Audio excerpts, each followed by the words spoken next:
The fishing news is brought to you by Interlux Marine Paint and Fanatics of Ocean City, celebrating 25 years at the Jersey Shore. Well, here we are with the fourth weekend of January, only one more to go to close out this month, and then 4 straight weeks of February, and I still can't figure out why the shortest month of the year also seems to be the longest of February. But hang in there, guys, we're almost there.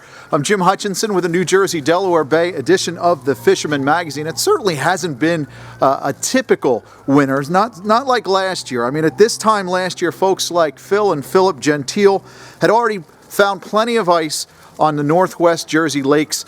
We had pickerel, pike, and muskie, all kinds of great reports from the ice, and just not the same this year with this warmer winter that we've had so far. But as of Monday's report, talking to Kevin over at Ramsey Outdoors, he said that he did see some folks out on Bud Lake up in northwest Jersey trying to get out on the ice, and he said there were some improving ice conditions. Certainly after the last couple of weeks, we should see something materializing on the ice, of course, with our weekend weather coming up too. We'll talk about that in just a second. The big story, of course, from this past weekend was the Friday blackfish bite. Throughout the state, big blackfish seemed to be biting everywhere you looked as of Friday, but one place in particular, which seems like it's been ground zero of late for giant blackfish. Mike Pizik of Tabernacle weighed in a 22-pound, 15-ounce blackfish over at Riptide Bait and Tackle in Brigantine.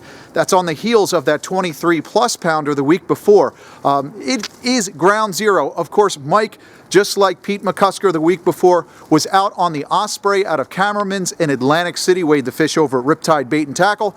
I was talking to my friend Adam Nowalski of Caranan Charters, also runs out of Gardner's Basin there in Atlantic City, and saying, well, I don't know what it is, but it seems like when these blackfish, these giants are found, the flock comes down. So that's definitely ground zero at this point. If you want to check in on that, get some more local intel, I would encourage you to call Andy over at Riptide Bait and Tackle. He has been weighing in those monsters quite a bit. The Fisherman magazine's own Nick Honicheski was out on the Dauntless as well on Friday, a 10-pounder, nothing to sneeze at. Nick with a pool-winning blackfish there. A lot of the other boats, of course, in New Jersey especially, on the hunt offshore for cod. Captain Steve Spinelli shared this photo with us, a charter he had over the weekend looking for cod on the Skylarker. So that seems to have been, is at this point, some of your best bet. Cod, blackfish, we've got some improved ice conditions. Of course, 2 weeks before Groundhog Day, 4 weeks before pitchers and catchers report for the Grapefruit League, and 6 more weeks until we have that Back Bay opening for striped bass again on March 1st. Now the bad news. Everyone knows about it. This weather forecast for this weekend does not look good at all. New Jersey 101.5, it's a weather forecast Alan Casper I've come to rely on actually in Jersey. They're calling for storm surge, big tides. We've got the full moon on Sunday, gale force winds, possibility of heavy snow. You got to stay tuned to your local weather forecast for this one because it doesn't look pretty.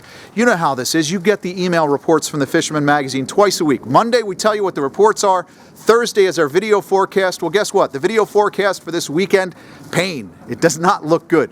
So stick around to, stay tuned to your weather forecast and watch out, especially if you're along the coast.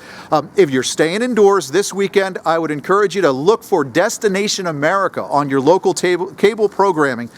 Fin Chasers Television, Captain Frank Crescitelli, Fin Chaser Charters, Guide Secret, Fishermen's Conservation Association out of Staten Island. Frank has a brand new television program on Destination America, 5 a.m. Saturday. I've got my TiVo set on this one. 5 a.m. Saturday, he's fishing with Hall of Fame baseball player Wade Boggs.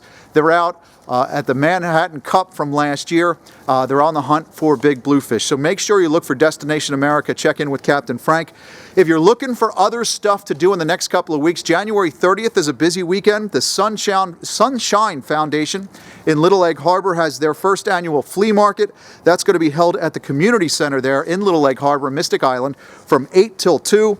And there are still a couple of tickets left for the January 30th Canyon Runner Offshore Seminar Series. You know, we've got some seminars coming up for the Atlantic City Boat Show, for example, where they're going to be talking about, we've got some great tuna presentations. But covering tuna and offshore fishing in 1 hour, That's one thing. Covering it all day like the folks at Canyon Runner do, it's amazing. Whether you're a novice or a skilled offshore fisherman, it's a great opportunity. That's January 30th at the Atlantic City Convention Center. Tickets are $125 each. You can check in with the Canyon Runner guys to find out more about that. Our February edition is coming out next week.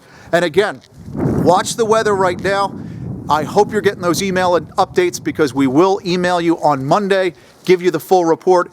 Make sure you pick us up next week. The Fisherman magazine, the February edition's coming out, and we're getting close, folks. We are getting close to the end of winter, and it's like winter hasn't even started yet. Until next week, I'm Jim Hutchinson with the Fisherman magazine and thefisherman.com.